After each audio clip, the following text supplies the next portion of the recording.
Tapi saya sering menemukan di berbagai pertemuan-pertemuan alumni, baru datang kawan laki-lakinya, kadang-kadang perempuan pula, laki lamo.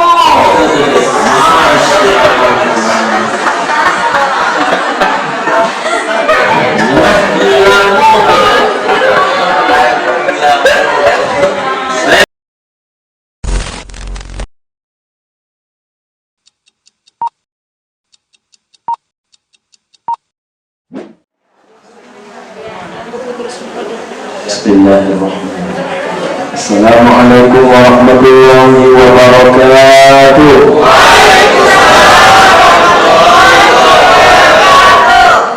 Innal hamdalillah, salatan wa salamun ala rasulillah, asyhadu an la ilaha illallah wahdahu la syarika lah, wa asyhadu anna Muhammadan 'abduhu wa rasuluhu la nabiyya ba'dah.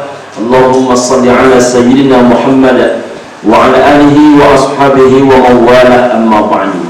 Bapak Kepala Madrasah yang kita banggakan, seluruh ibu dan bapak wakil Kepala Madrasah, sahabat-sahabat majelis guru dan keluarga besar MTSN 3 Pekanbaru yang saya cintai, saya muliakan karena Allah. Saya tengok banyak sahabat-sahabat saya di sini. Ada dari Sunita, ada Pak Ustadz yang sering berjumpa di masjid-masjid dan beberapa lembaga kajian di luar. Ada beberapa hal kawan-kawan semua yang saya muliakan, yang ingin saya sampaikan. Mudah-mudahan manfaat bagi yang menyampaikan dan insya Allah buat yang disampaikan. Amin ya rabbal alamin. Sebelum saya mulai Pak Kepala Madrasah, tadi saya datang, rupanya sudah banyak perubahan di sekolah ini. Dulu masih ketika ceramah di masjid masih becek-becek, sekarang rupanya sudah mewah, megah. Mudah-mudahan semangatnya juga berlipat ganda. Amin ya rabbal alamin. Ibu dan bapak rahimakumullah, izinkan saya menyampaikan dulu tentang Ramadan. Hanya tinggal hitungan hari, ibu dan bapak rahimakumullah, kita akan memasuki bulan suci Ramadan. Kalau kita menengok kalender, insya Allah hari Senin malam Selasa kita akan mengawali salat sunat tarawih pertama tahun ini, Ramadan 1442 Hijriah. Ibu dan bapak rahimakumullah, apa yang harus kita lakukan agar Ramadan ini berbeda, agar Ramadan ini lebih spesial, menghantarkan kita kepada ketakwaan yang sesungguhnya? Karena banyak Ramadan yang sudah kita jalani, selesai Ramadan kadang-kadang tak nampak nilai ketakwaan yang sudah kita jalani.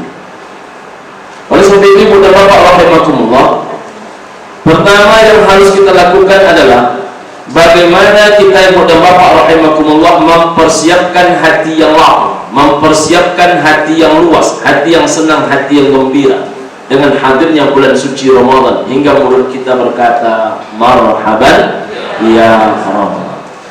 Ada dua kata yang lebih kurang artinya sama, ibu dan bapak rahimakumullah. Pertama adalah ahlan wa sahlan, yang kedua adalah marhaban. Ahlan wa sahlan, selamat datang. Marhaban juga selamat datang. Apa yang membedakan ahlan wa sahlan dengan marhaban? Kalau yang datang Ustaz Edi Azhar, maka ucapannya adalah ahlan wa sahlan. Tapi kalau yang datang itu adalah raja-raja, apalagi dahulu sahabat menyambut kehadiran Nabi Muhammad SAW, maka sahabat mengucapkan kalimat marhaban. Yang datang beberapa hari ke depan adalah bulan penghulu segala bulan, bulan suci, pemimpin segala bulan, maka kita ucapkan kalimat marhaban ya Ramadan. Dari mana kata itu berasal? Dari kata rohaba. Rohaba pemaknanya lapang, rohaba pemaknanya luas. Ingin kita berkata kepada bulan suci Ramadan, ibu dan bapak rahimakumullah, hatiku lapang menyambut kehadiranmu wahai bulan suci Ramadan.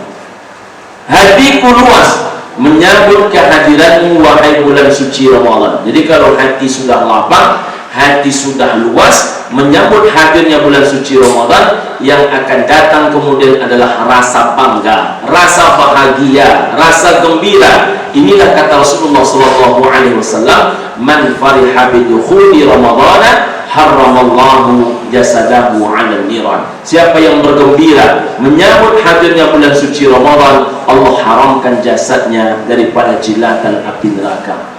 Banyak orang mempersoalkan hadis ini, katanya hadis ini dhaif. Hadis dhaif itu bukan tak boleh diamalkan. Yang tak boleh hadis dhaif itu adalah dijadikan sandaran hujjah, tapi dibolehkan untuk fadailul a'mal, motivasi amal ibadah, ma fi muskilah, tak ada masalah. Nah, salah satunya adalah sama dengan warna api. Ketika warna besi sama dengan warna api, sahabat semuanya, maka keluarkan kembali itu besi. Tidak usah dipukulkan, cukup dipukul beberapa kali dengan martil, dengan penokok, maka karat-karat yang menempel di besi akan berjatuhan. Apa maknanya? Tidak ada satupun karat yang mampu melawan panasnya api. Semacam itulah tidak ada dosa yang mampu bertahan dengan kekhusyuan orang-orang yang berpuasa. Maka disebutlah bulan Ramadan itu namanya Ramadan, maknanya bulan pembakaran, dibakar segala dosa. Maka cobalah tengok seluruh hadis tentang puasa itu selalu berujung kepada ampunan. Satu, man shoma ramadhana imanan wa ihtisaban ghufira lahu ma taqaddama min dhanbi. Hadis yang kedua, man qama ramadhana imanan wa ihtisaban ghufira lahu ma taqaddama min dhanbi. Hadis yang ketiga, man qama lailatal qadri imanan wa ihtisaban ghufira lahu ma taqaddama min dhanbi. Man shoma, siapa yang puasa. Man qama, siapa yang mendirikan malam Ramadan. Yang ketiga, man qama lailatul qadri, siapa yang berusaha mencari Lailatul Qadar, dapat Lailatul Qadarnya khairum min alfi syahr, lebih baik daripada 1000 bulan. Belum dapat oleh dia Lailatul Qadar, usaha dia mencarinya pun sudah Allah hargai. Berapa nilainya? Man qama lailatul qadri, siapa yang berusaha mencari Lailatul Qadar walaupun belum tentu ia mendapatkan, imanan wa ihtisaban, karena iman kepada Allah, wa ihtisaban, harap dia perhitungan dengan Allah, janji Allah Subhanahu wa taala. Puasanya, mendirikan malamnya, mencari Lailatul Qadarnya, bila karena iman dan perhitungan kepada Allah Subhanahu wa taala, ketiga-tiganya berujung ghufira lahu ma taqaddama min dhanbi, Allah ampunkan segala dosanya yang telah berlalu. Jadi tak ada orang tak diampunkan dosanya. Celakalah manusia yang masuk Ramadan tak dapat ampunan. Irtaqan Nabi sallallahu alaihi wasallam, naik Nabi sallallahu alaihi wasallam alal mimbari darajatan, ke atas mimbar tangga yang pertama. Jadi tangga mimbar Jumat Nabi itu 3 tangga. Kejadian ini hari Rabu, bukan hari Jumat, karena kalau hari Jumat tentu tidak ada dialog. Faqala amin, lalu Nabi berkata amin. Summa taqassaniyah faqala amin. Naik lagi Nabi ke tangga yang kedua. Di tangga yang kedua pun faqala amin, Nabi berkata amin. Summa taqassanisah faqala amin. Nabi naik lagi ke tangga yang ketiga. Di tangga yang ketiga pun Nabi sallallahu alaihi wasallam berkata amin. Ini bukti ada dialog. Alam ammanta ya Rasulullah, kata para sahabat. Apa yang engkau aminkan wahai Rasulullah? Apa kata Nabi sallallahu alaihi wasallam? Atani Jibril alaihissalam, telah datang kepadaku malaikat Jibril alaihissalam. Kalau seandainya kejadian ini hari Jumat, tentu tidak ada pembicaraan, karena apabila khatib sudah naik mimbar, maka la yatakallam, jangan kamu berbicara, kata Nabi. Wa may yatakallam, siapa yang berbicara, faqad lagha, maka adalah dia sia-sia. Maka ibu dan bapak rahimakumullah, apa doa malaikat Jibril alaihissalam yang diaminkan oleh Nabi Muhammad sallallahu alaihi wasallam? Pertama adalah rahima anfu amri'in, celakalah orangnya, dzukirta indahu falam yusalli alaih, mereka mendengarkan namamu disebutkan di samping mereka yang Muhammad, falam yusalli alaih, tapi mereka tak berselawat kepadamu. Jadi kawan-kawan sekalian, kalau kita mendengarkan nama Nabi Muhammad disebutkan, paling tidak mulut orang beriman itu tidak diam. Itu SOP standar minimal. Jadi kalau nama Nabi Muhammad disebutkan, tanda kita ini masih umatnya, butuh syafaatnya, paling tidak mulut kita berkata sallallahu alaihi wasallam. Saya sebenarnya ini keliling masjid di Pekanbaru, yang paling cepat mengamalkan ini Masjid Syuhada Damai Langgeng. Di Masjid Syuhada Damai Langgeng itu asal ustaz ceramah, asal menyebut nama Nabi Muhammad, jamaah bergemuruh sallallahu alaihi wasallam. Sallallahu alaihi wasallam. Seru pula ceramah di situ Pak Kepala Madrasah. Jadi asal kita menyebut nama Nabi Muhammad, jamaahnya sudah langsung spontanitas. Sallallahu alaihi wasallam. Ibu dan bapak rahimakumullah, fakultu amin, lalu aku mengaminkan kata Nabi. Doa malaikat Jibril yang kedua adalah Raghima anfu amri'in, celakalah orangnya. Siapa dia? Adraka abawaihi, anak yang berjumpa dengan orang tuanya. Jadi kita ini bisa menjadi anak-anak celaka kalau selama kita berjumpa dengan orang tua kita. Falam yadkhulul jannah, nama kita tak terdaftar dalam surga. Saya Pak Kepala Madrasah, waktu emak saya masih hidup, beliau wafat 4 bulan yang lalu. Hal yang paling sering saya tanyakan kepada emak menjelang beliau wafat adalah, entah itu gerakan hati saya juga, entah kenapa, wallahu a'lam bishawab, berulang-ulang sebelum emak wafat saya bertanya, emak, saya masuk surga apa tidak? Saya masuk surga apa tidak? Saya masuk surga apa tidak? Sampai emak saya mungkin dah bosan dah mendengar pertanyaan itu. Maka kemudian emak saya bilang, tidak ada satupun orang tua yang tidak mendoakan anaknya masuk surga. Lalu saya tanyakan, bukan doa emak yang saya katakan, yang saya tanyakan adalah menurut emak saya masuk surga apa enggak? Karena emak saya itu dijamin oleh nenek saya masuk surga. Sampai menjelang menghembuskan nafas terakhir itu, nenek saya itu meminta tangan emak saya itu, sini tanganmu nak, dia kasih oleh emak saya, dicium oleh nenek saya. Terkejut emak saya itu. Apa kata nenek? Tanganmu ini nak seperti tangan ahli syurga. Begitu. Saya menengok macam itulah. Saya minta kepada beliau berulang-ulang, mak saya masuk surga apa tidak? Akhirnya kata beliau, kamu ini insya Allah masuk surga. Barulah lapang hati saya. 2 bulan kemudian beliau menghembuskan nafas terakhir. Jadi anak itu celaka, kata Nabi. Kapan anak itu celaka? Adraka abawaihi, bila ia berjumpa dengan orang tuanya. Falam yadkhulul jannah, tapi namanya tak terdaftar dalam surga. Makanya saya selalu sampaikan di lembaga yang saya pimpin, kebetulan saya diberikan amanah menjadi salah satu ketua IKMI Kota Pekanbaru. Di lembaga para dakwah sering disampaikan kepada kawan-kawan mubalik, hal yang paling berat menyampaikan kaji tentang birrul walidain itu bukan tafsir ayat wa qadara rabbuka alla ta'budu, bukan tentang wa idz qala Luqman dan seterusnya itu, bukan itu yang paling berat, bukan wasainal insan dan seterusnya. Yang paling berat disampaikan oleh para mubalik, para ustadz, para guru tentang berbakti ke orang tua apa? Apa pengalaman terindah mereka berbakti kepada ayah emaknya. Makanya saya kebetulan selalu kalau sudah kaji-kaji berbakti ke orang tua, saya diminta memberikan materi oleh kawan-kawan di IKMI. Saya sampaikan, kaji kita hari ini adalah kaji yang paling ringan sekaligus kaji yang paling berat. Mengapa dia kaji yang paling ringan? Tak ada orang yang tak hafal ayat dan hadis tentang orang tua, ya kan? Mengapa kaji ini menjadi kaji yang paling berat? Banyak orang yang tahu ayat tapi tak mengamalkan ayat, banyak orang yang tahu hadis tak mengamalkan hadis. Maka hari ini saya meminta kawan-kawan mubalik IKMI, saya katakan begitu, kalian tidak usah cerita ayat, kalian tidak usah cerita hadis. Secukup kalian ceritakan saja apa pengalaman kalian dalam merebut ridho Allah melalui ridho orang tua kalian. Makanya saya dulu Pak Kepala Madrasah, sebelum saya menikah dengan umminya anak-anak, saya sampaikan, apapun saya siap mengalah untukmu. Apapun saya siap mengalah untukmu. Satu yang saya tak mengalah, dan aku takkan pernah mengalah. Jangankan mengalah, bertanya pun kau tak boleh. Bertanya engkau, aku pertanyakan engkau sebagai istri. Apa yang? Jangan pernah kau bertanya tentang emak. Jangan pernah kau pertanyakan hak ayah. Jadi bertanya pun istri itu tak boleh. Itu saya sampaikan di awal menikah. Jadi sampai hari ini sudah mau masuk 19 tahun kami menikah, Mei besok Pak, 19 tahun. Belum pernah istri saya bertanya berapa ayah dapat uang belanja tiap bulan, berapa emak saya dapat uang belanja tiap bulan. Bahkan terakhir ini saya selalu diingatkan oleh istri, asal di awal bulan tidak boleh berjarak jauh. Paling lama itu 3 hari setelah beliau terima duit, emak mesti terima duit, ayah mesti terima duit. Bahkan kadang-kadang ayah dulu terima duit, emak dulu terima duit, barulah istri yang terima duit.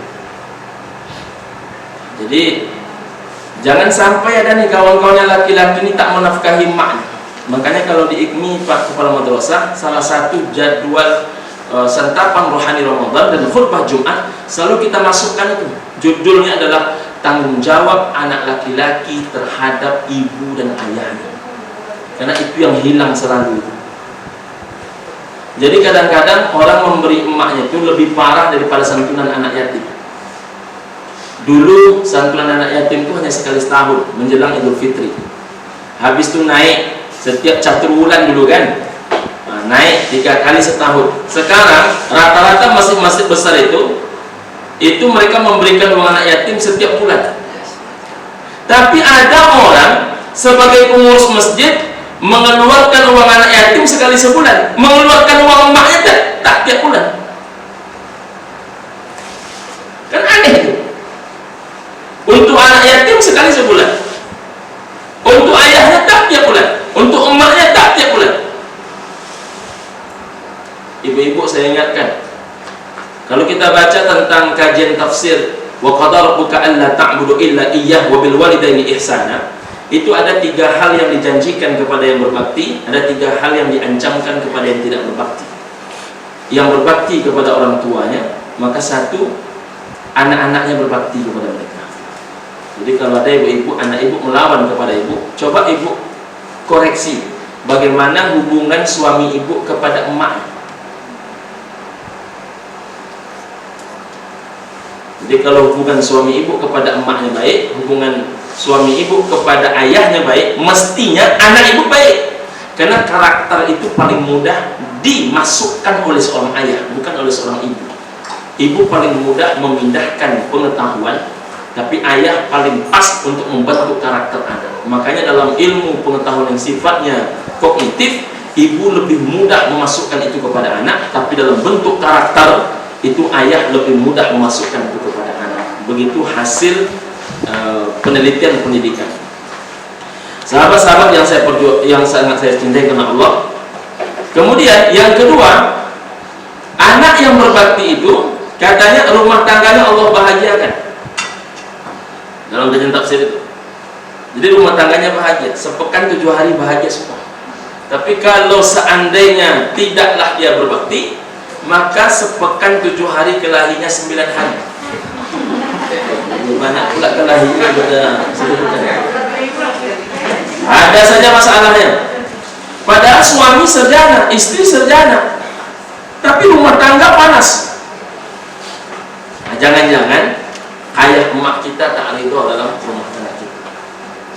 Yang ketiga itu, sahabat-sahabat semua, orang yang berbakti kepada orang tuanya itu rizkun karimun, bukan rizkun kasir, tapi rizkun karimun. Kita sekarang selalu mengatakan kepada orang, semoga rezekinya banyak ya. Ada yang lebih hebat daripada rezeki yang banyak. Rizkun karimun, rezekinya mulia. Apa ciri-ciri rezeki yang mulia itu? Dapat sedikit cukup, dapat banyak berlebih. Apa ciri-cirinya rezeki yang rusak? Dapat sedikit tak cukup, dapat banyak tak berlebih. Coba dengarkan kata-kata orang paling banyak hari ini apa? Aneh rezeki kau Ustaz. Dapat sengenek nak cukup, dapat banyak nak berlebih. Itu pertanda emakmu tak makan dalam rezeki. Itu pertanda ayahmu kering kerontang tenggorokannya dalam gaji. Jadi sahabat semua, saya banyak cerita Pak dengan Dr. Khairul Nasir. Kemarin saya ketemu ceramah di sana, amalannya juga itu. Saya tanya sahabat saya Ustaz Somad dulu waktu emak beliau masih hidup, yang paling spesial dari beliau juga tentang emak beliau. Jadi kalau kita ini bertemu dengan orang tua kita lalu tidak mendapatkan syurga, falam yadkhulul jannah, rugi. Fakultu amin, lalu aku mengaminkan, kata Nabi. Kita lanjutkan, ini kita cerita Ramadan. Yang ketiga, doa malaikat Jibril alaihissalam, rahimah anfu amri'in, celakalah orangnya. Siapa dia? Ada roka Ramadan, orang yang berjumpa dengan bulan Ramadan.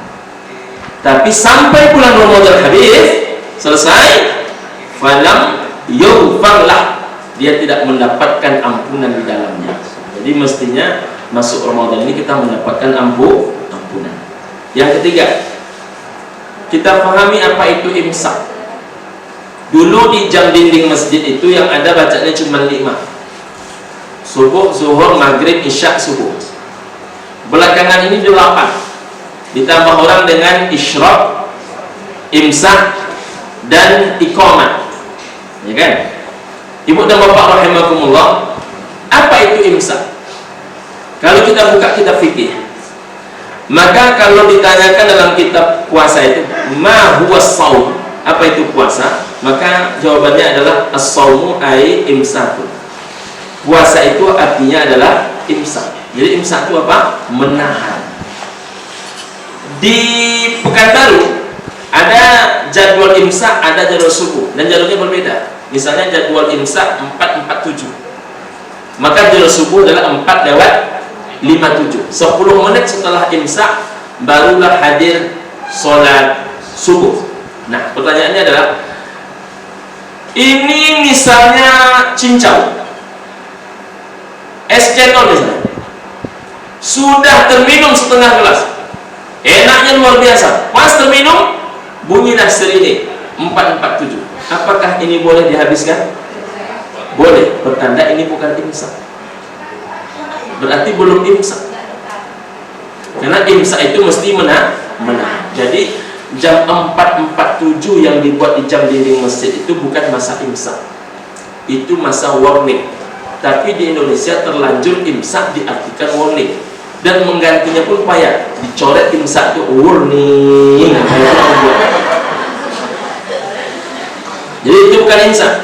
Jadi imsak yang sebenarnya adalah ketika masuknya waktu subuh. Nah, apa hakikat imsak bagi seorang beriman? Orang beriman itu jangankan yang haram,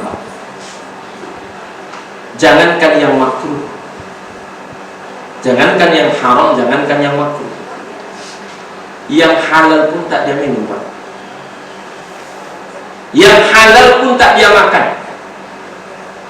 Yang halal pun tak dia sentuh, Bu. Begitu orang beriman yang betul-betul memahami makna puasa.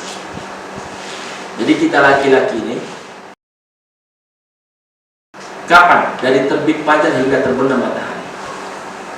Kalau yang halal saja Bapak mampu tak menyentuh, kenapa harus menyentuh yang haram?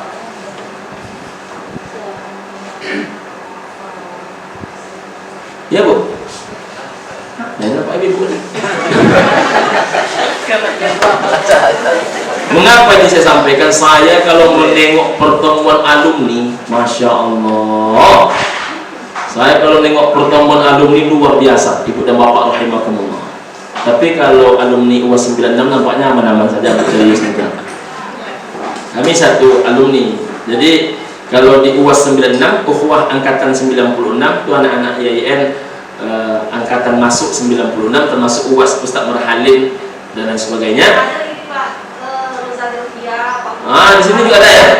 Alhamdulillah banyak ya. Tapi tidak ada yang aneh-aneh di sana. Alhamdulillah semuanya berjalan baik. Tapi saya sering menemukan di berbagai pertemuan-pertemuan alumni, baru datang kawan laki-lakinya. Kadang-kadang perempuan pula, laki lamo.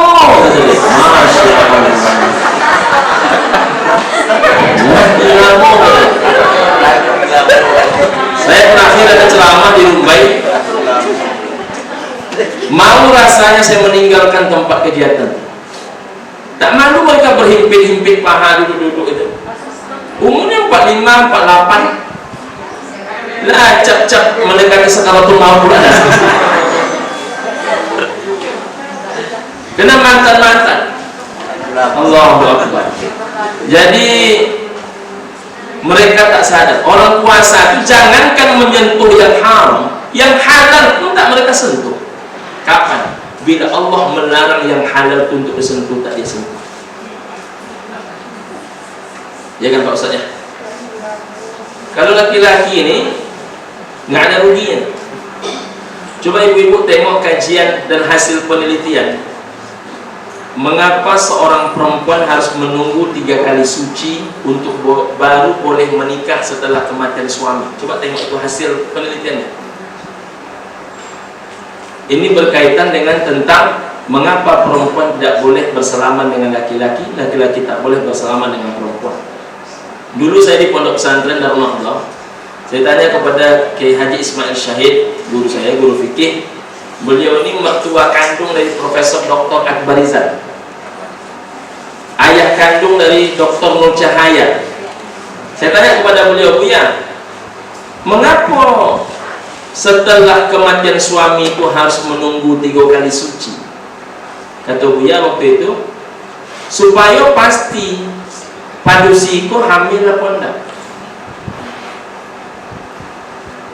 Tapi karena saya lama di akidah filsafat, saya akidah filsafat, makanya saya SAG dulu, angkatan-angkatan SAG, sarjana agak gimana gitu. Jadi di akidah filsafat itu kan semua kami diajarkan belajar kritis, berpikir kritis. Jadi banyak hal-hal yang saya tidak langsung mau terima tanpa ada hal yang logik. Kalau seandainya menerima konsep mesti menunggu 3 kali suci itu karena takut dia hamil, sekali suci kan cukup. Mengapa 3 kali suci? Maka saya coba cari lagi. Rupanya ketemu hasil penelitian, itu salah satu saja. Hasil penelitian orang Yahudi, orang Israel. Jadi yang selalu penasaran dengan Islam ini orang Israel. Makanya orang Israel itu kalau masuk Islam, itu lebih kuat Islamnya ketimbang kita.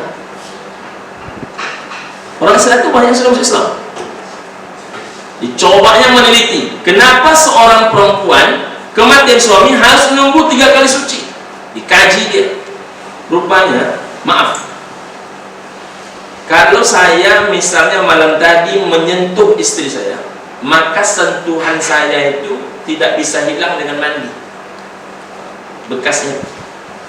Kapan hilangnya itu Pak Ustaz? Hilangnya 3 kali suci. Hilangnya 3 kali suci. Artinya apa? Seorang perempuan kematian suami baru boleh dia disentuh oleh suami selanjutnya apabila bekas tubuh suami sebelumnya sudah hilang. Luar biasa Islam menjaga, kan? Jadi kalau ada perempuan yang suka berselaman dengan laki-laki, maka yang disentuh oleh suaminya di malam hari itu bekas-bekas orang lain.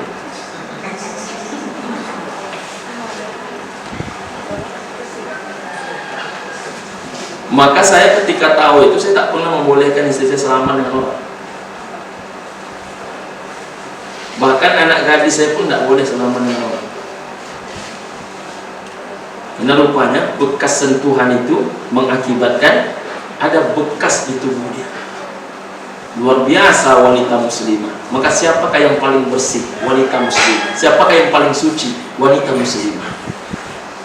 Begitulah Allah mendudukkan kaum-kaum perempuan, ibu-ibu kami yang kami hormati. Jangan dirusak, jangan disia-siakan.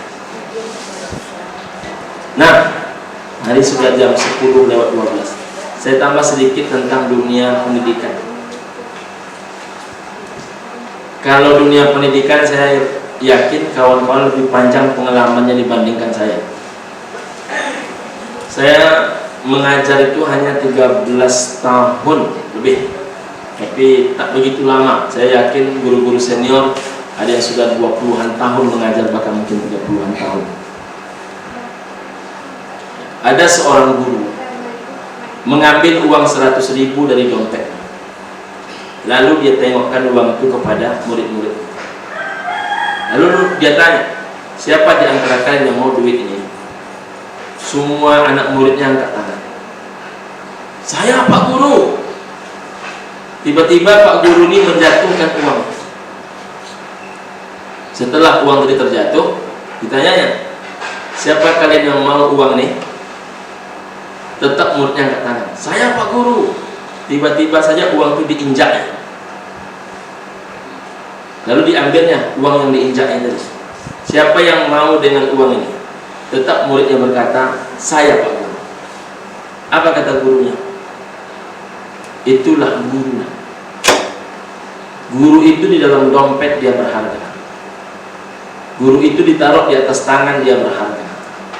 Ditaruh di atas meja dia berharga. Dijatuhkan pun oleh orang dia berharga. diinjak-injakkan pun oleh orang, dia tetap berharga.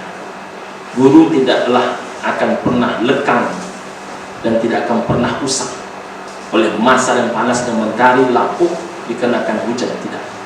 Guru itu bukan hanya sebatas nama. Guru itu adalah jiwa. Sekali lagi, guru itu bukan sebatas nama. Guru itu adalah jiwa. Saya sudah pensiun, boleh dikatakan pensiun dari dunia guru. Alhamdulillah, kepala dinas kependudukan sahabat dekat saya. Saya tak mau ganti KTP ini, Pak. Karena KTP ini berharga. Di sini dibuat pekerjaan saya guru. Walaupun saya punya 4 perusahaan, saya tidak mau berganti menjadi perusahaan. Tetap adalah guru. Karena dengan keliling ke MTS Negeri 3, salah satunya, saya menganggap saya masih layak menggunakan predikat guru. Kata Profesor Dr. Arif Rahman, di dunia ini hanya ada 2 profesi. Pertama adalah guru, yang kedua adalah non-guru. Banyak orang yang sudah menjadi guru, tapi sebetulnya dia tidak pernah menjadi guru. Banyak orang yang tidak pernah menjadi guru, tapi sebetulnya dia adalah guru. Karena guru itu, kata emak-emak kita zaman dulu, digugu dan ditiru. Semakin banyak hal yang bisa digugu dan ditiru daripada bapak ibu semuanya, maka layakkanlah menyebut diri bapak ibu guru. Kalau tidak ada lagi yang akan digugu dan ditiru, jangan berani menyebut kita adalah guru. Belajar dari hal yang kecil, belajar hal yang paling kecil. Saya dulu, Pak Kepala Madrasah, menangis saya ketika seorang anak tidak patuh kepada saya. Apa yang saya tanyakan? Ya Allah, apa yang salah dengan sholat? Apa yang haram masuk ke dalam perutku? Apa yang salah dengan perkataanku? Apakah lebih banyak bicaraku daripada zikirku?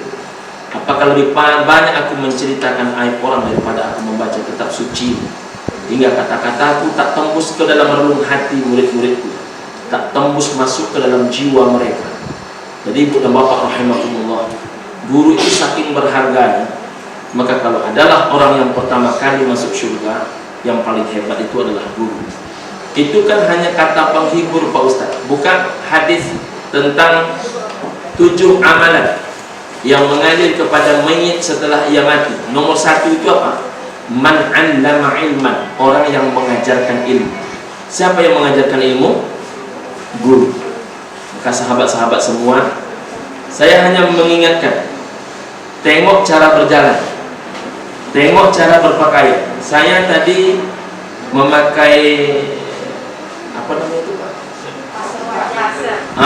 Saya pakai itu tak nyaman rasanya. Saya coba buka, saya menengok kawan bermasker, saya tak nyaman. Saya tidak bisa berceramah kalau kawan-kawan bermasker, saya tak pakai masker, karena akan dipertanyakan nilai keguruan saya. Maka apapun, yang paling hebat dalam dunia guru adalah ibda binafsi, mulai dari dirimu. Saya di rumah, Pak, bilang kepada istri saya, jangan kau suruh anak baca Quran kalau di tanganmu tidak ada Quran. Jangan kau suruh anak susah kalau kau tak mau bersusah-susah. Makanya kami di rumah tak ada kami berbicara mengeluh dan mengeluh. Makanya anak-anak usia 11 tahun kami perintahkan untuk merantau. Jadi anak-anak semua merantau. Anak pertama sekarang 17 tahun, kelas 6 di Pondok Pesantren Gontor 1 Ponorogo, Jawa Timur. Anak kedua 15 tahun, perempuan, sekarang kelas 4 naik kelas 5 di Pondok Pesantren Gontor Putri Widodaren, Jawa Timur. Anak ketiga perempuan 13 tahun, sekarang naik kelas 3 di Pondok Pesantren Gontor Putri Mantingan, Jawa Timur. 16 tahun lebih kurang kami berpisah, dan habis tamat Gontor masuk pondok lagi, insya Allah ke Jawa Tengah di puncak Gunung Lawu. Habis itu baru berbagi tugas, abang ke Madinah, kakak ke Mesir, adik ke Istanbul, Turki. Hakikat ini bukan hanya berlaku untuk anak, berlaku untuk istri, berlaku untuk suami. Itulah hakikat belajar dalam rumah guru. Terakhir penutup, saya lewat di sebuah lokal. Di lokal itu, di luarnya ada papan tulis. Apa yang nampak di papan tulis itu? Lupa guru yang rapat menghapusnya. Calon anak-anak tidak naik kelas. Dan betapa terperanjatnya saya, 7 orang calon anak tidak naik kelas itu, 5 orangnya adalah anak guru. Jadi banyak guru mampu mengajarkan anak orang tapi tak mampu mengajarkan anaknya sendiri. Jangan sampai anak orang diusap kepalanya, anak sendiri jarang diusap kepalanya. Paling tidak, kata para praktisi pendidikan di Malaysia, seorang ayah dan ibu mesti mencium anaknya 12 kali sehari semalam. Bapak ibu berapa kali? Renungkan dan jawablah sendiri. Demikian, terima kasih. Assalamualaikum warahmatullahi wabarakatuh. A'udzubillahi minasyaitonirrajim. Bismillahirrahmanirrahim. Alhamdulillahirabbil alamin. Allahumma shalli ala sayyidina Muhammadin wa ala alihi wa ashabihi ajma'in. Allahumma ya Rabbul, ampuni kami ya Allah, ampuni ayah bunda kami, ampunilah suami, istri, anak, cucu, kerabat kami, ampunilah kepala madrasah kami, seluruh pimpinan-pimpinan kami, seluruh keluarga besar MTSN 3 Pekanbaru ini ya Arhamar Rahimin. Tunjukkan kepada kami yang benar itu adalah benar, berikan kekuatan kepada kami untuk mampu mengikutinya. Tunjukkan pula kepada kami yang batil itu batil, berikan kekuatan kepada kami untuk mampu menjauhinya. Allahumma ya Salim, selamatkanlah kami, selamatkanlah iman akidah kami, selamatkanlah bangsa kami, bangsa Indonesia. Jadikan negeri ini baldatun thayyibatun wa rabbun ghafur. Jauhkanlah ya Allah segala mara bahaya, malapetaka, wabil khusus penyakit corona ini ya Allah. Angkatlah ya Arhamar Rahimin, gantilah dengan rahmat, nikmat dan hidayahmu yang mujibas sa'ilin. Rabbana atina fid dunya hasanah wa fil akhirati hasanah wa qina adzabannar wa adkhilna jannata ma'al abrar. Ya Aziz ya Ghaffar ya Rabbal alamin. Walhamdulillahi rabbil alamin.